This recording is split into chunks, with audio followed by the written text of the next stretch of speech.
బయటపెట్టింది. సామాన్య పౌరులపై పాక్ ఉగ్రవాదులు కాల్పులు జరిపి చంపినా మళ్లీ పాకిస్తాన్కే వత్తాసు పలికింది. పాకిస్తాన్ విదేశాంగ మంత్రి ఇషాక్ దార్తో చైనా విదేశాంగ మంత్రి వాంగ్ యీ ఫోన్ చేశారు. పాకిస్తాన్ సార్వభౌమాధికారం, ప్రాదేశిక సమగ్రతను కాపాడుకోవడంలో తాము అండగా నిలుస్తామని చైనా విదేశాంగ మంత్రి వాంగ్ యీ అన్నారు. ప్రస్తుతం నెలకొన్న పరిస్థితులను వాంగ్ యూకు పాక్ మంత్రి వివరించినట్లు విదేశాంగ శాఖ కార్యాలయం వెల్లడించింది.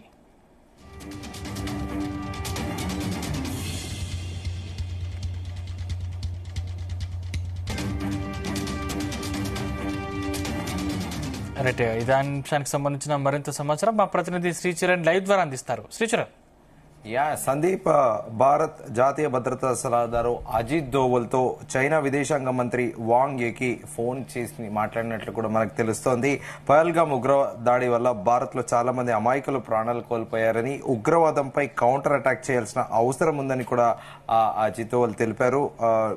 జాతీయ భద్రతా సలహాదారు అందుకే ఆపరేషన్ సింధూర్ చేపట్టినట్లు కూడా ఆయన స్పష్టం చేశారు. భారత్ యుద్ధం కోరుకోలేదని, భారత్ యుద్ధం అభిమతం కాదని కూడా ఎన్ఎస్ఏ అజిత్ దోవల్ చాలా స్పష్టం చేశారు చైనాకి.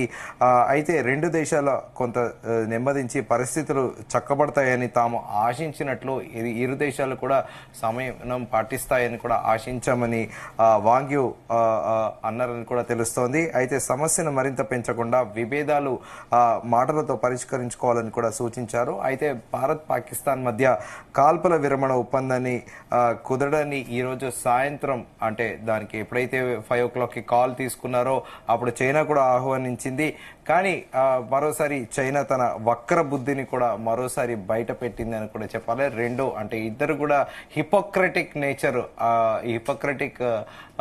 నేచర్ ఉన్న దేశాలు, హిపోక్రటిక్ ఉన్న ఇద్దరు ప్రైమ్ మినిస్టర్, ప్రెసిడెంట్ అని కూడా చెప్పుకోవాలి. షాబాజ్ షరీఫ్ తో పాటు అలాగే షీ జిన్పింగ్, వీళ్ళిద్దరు కూడా ఉగ్రవాదులు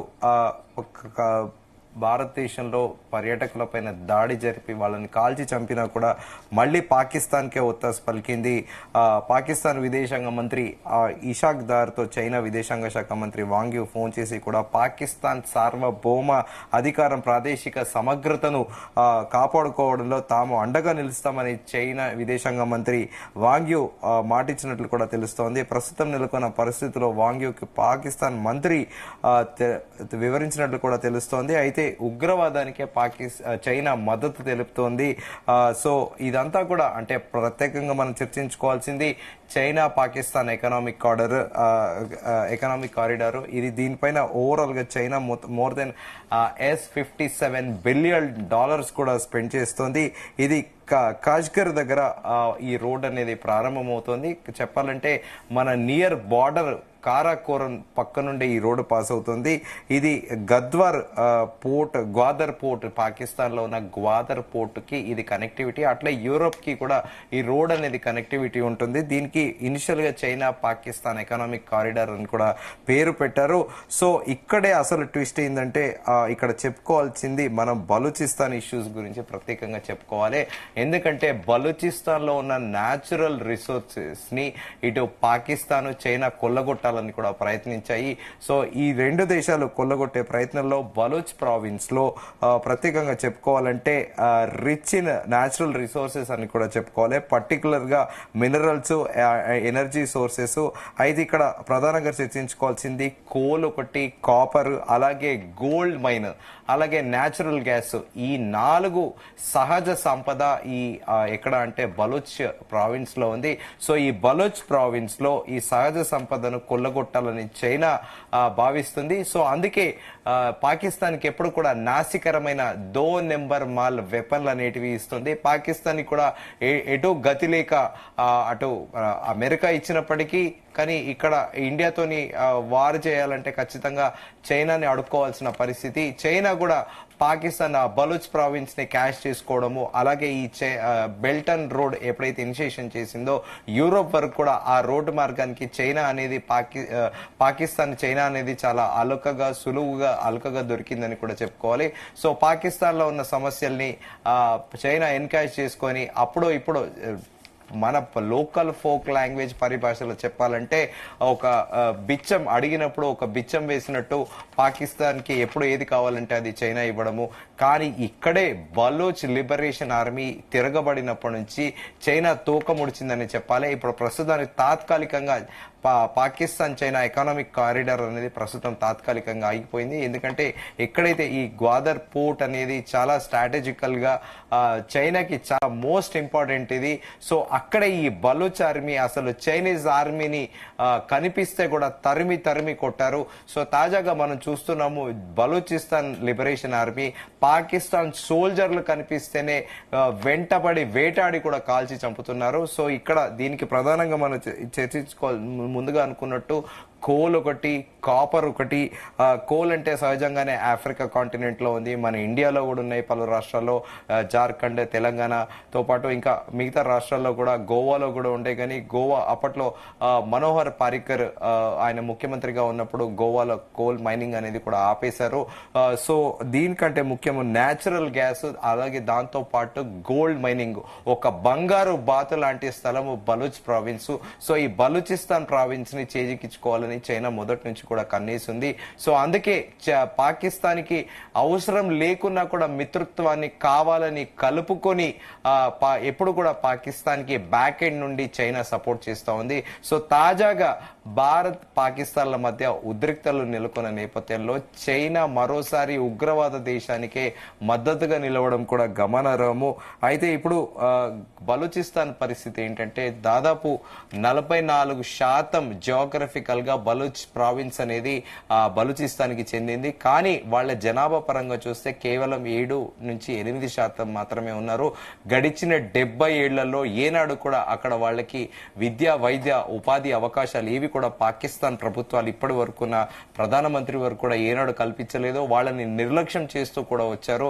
సో వాళ్ళు 2000 సంవత్సరం నుంచే బలూచిస్తాన్ లిబరేషన్ ఆర్మీ అని కూడా ఒక ఆర్మీ తయారు చేసుకొని అప్పటి నుంచి వాళ్ళు గెర్రిల్లా దాడులు అనేది పాకిస్తాన్ సైన్యం పైన ప్రారంభించారు. సో అయితే ఎప్పుడైతే చైనా పాకిస్తాన్ ఎకనామిక్ కారిడార్ అయిందో ఇనిషియల్ గా కూడా మొదటి నుంచి కూడా బలూచ్ ఆర్మీ నిరసన తెలుపుతూ వస్తుంది. కానీ ఒక స్టేజ్ కి వెళ్ళాక చైనా దగ్గర డబ్బులున్నాయి, డెట్ ట్రాప్ అని కూడా చిన్న చిన్న దేశాలకి డబ్బులు లోన్లు ఇచ్చి వాటిని లొంగ తీసుకుంటుంది. దాంట్లో మనం ఉదాహరణ కూడా శ్రీలంకలోని హంబన్ టోట్ పోర్ట్ అనేది కూడా చెప్పుకోవాలి.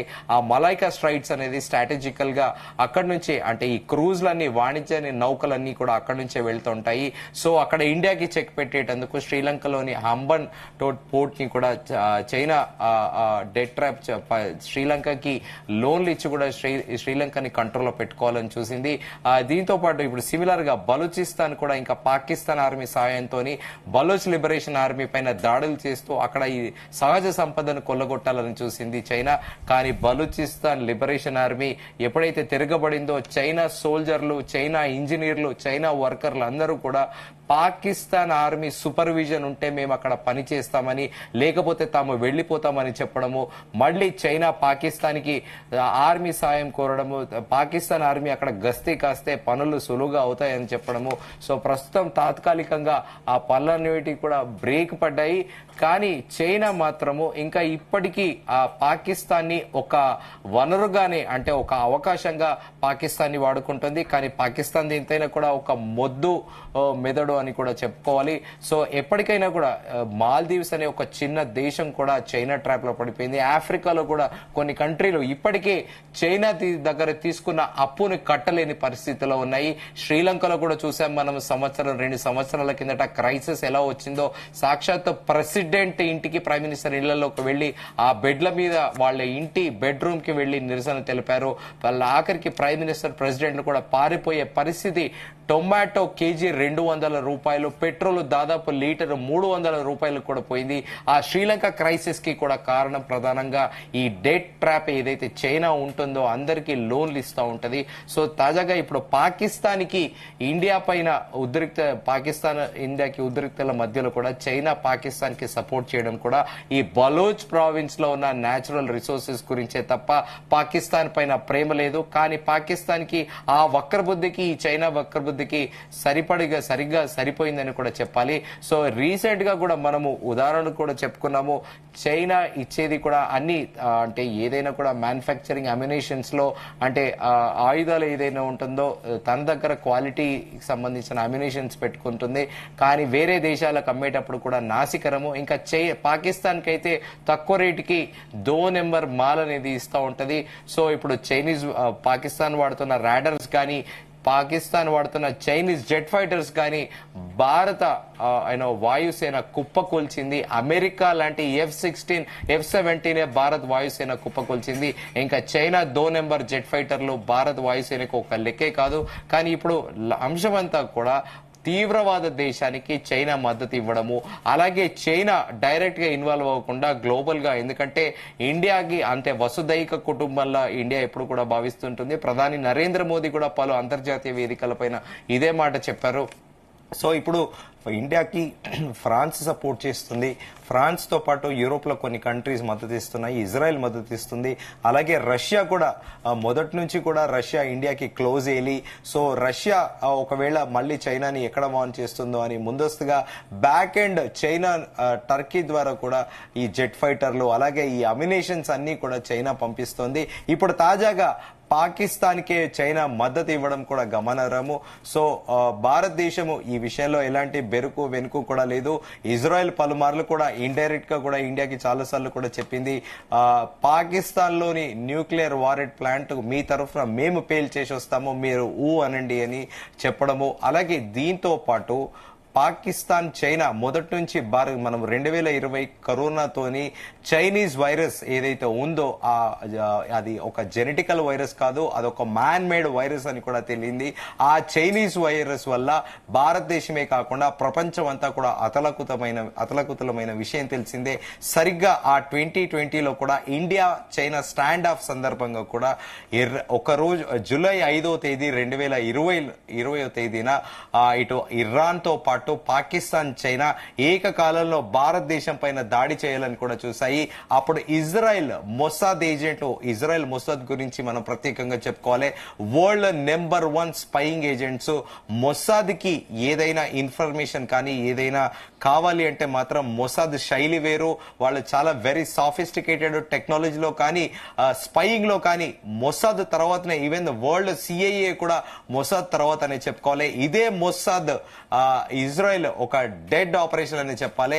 తెల్లవారుజామున 3 గంటలకి అంటే భారతదేశం పైన జూలై 5వ తేదీన దాడి చేయాలనుకుంటే జూలై 4వ తేదీ తెల్లవారుజామున 3 గంటలకు వెళ్లి ఇరాన్ లోని ఆ న్యూక్లియర్ వారెడ్ ప్లాంట్ ఏదైతే అప్పుడే అభివృద్ధి చేస్తున్నారో దాన్ని పేల్చివేసింది ఇజ్రాయెల్.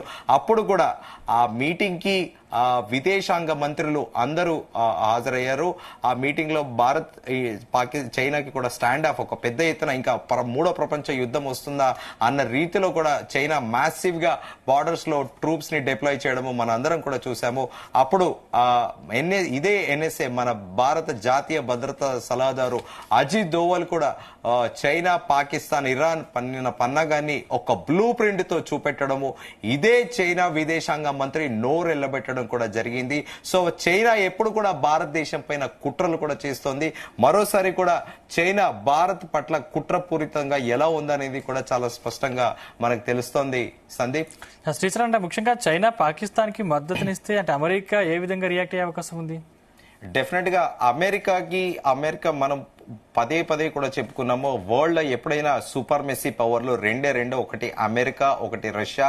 అమెరికా ఇటు ఆర్థికంగా కూడా చాలా స్థితిమంతంగా ఉంది. అలాగే అమ్యునిషన్స్ ఆయుధాల వ్యాపారం కానీ మిగతా అన్నిలలో కూడా రష్యాతో పోలిస్తే కాస్త అమెరికా టాప్. కాకపోతే రష్యా దగ్గర టెక్నాలజీతో పాటు అమెరికా కూడా ఆయుధాల వ్యాపారాలు చేస్తూ ఉంటది, చిన్న దేశాలకు అమ్ముతుంది. అదే రష్యా దగ్గర మన ఇండియా కూడా ఆయుధాలు కొనుగోలు చేస్తోంది. సో అయితే ఈ సూపర్మెసీ పవర్ లో ప్రస్తుతం చైనా ఇటు ఆఫ్రికా కాంటినెంట్ కానీ యూరోప్ కానీ అలాగే యుఎస్ లో కూడా మార్కెట్ ని క్యాప్చర్ చేస్తుంది. ముడి సరుకులలో కానీ ఫార్మా విషయాల్లో కానీ ఐరన్ స్టీల్ కానీ అలాగే అంతెందుకు అమెరికాలో చిన్న బొమ్మలు టాయ్స్, ఆ బొమ్మలు చైనా నుంచి తీసుకెళ్లి అక్కడ పిల్లలు కూడా ఆడుతుంటారు. సో ఇలా చైనీస్ డామినెన్స్ అనేది తగ్గించాలని అమెరికా ఎప్పుడు కూడా ప్రయత్నిస్తూ ఉంటది. సో డెఫినెట్ గా అప్పుడు 2020 ఇండియా చైనా స్టాండ్ ఆఫ్ అప్పుడు కూడా అమెరికా అమెరికా బాహాటంగానే భారతదేశానికి మద్దతు ఇచ్చింది. ఒకవేళ ఈసారి చైనా గిట నేరుగా ఇప్పుడు బ్యాక్ ఎండ్ సపోర్ట్ చేస్తుంది, కానీ చైనా నేరుగా వస్తే మాత్రం ఖచ్చితంగా ఇజ్రాయెల్ ఏ క్షణమైనా ఇండియా పిలువకున్నా కూడా ది బెస్ట్ ఎయిలీ ది బెస్ట్ ఫ్రెండ్ ఇజ్రాయెల్ ఖచ్చితంగా ఇండియాకి హెల్ప్ కు వస్తుంది. అలాగే రష్యా కూడా ఇన్వాల్వ్ అవుతుంది, చైనాని వారిస్తుంది. ఒకవేళ రష్యా ఇన్వాల్వ్ అయిందంటే ఖచ్చితంగా అమెరికా కూడా వచ్చే ప్రయత్నం కూడా చేస్తుంది. Sandeep, thank you Sricharan.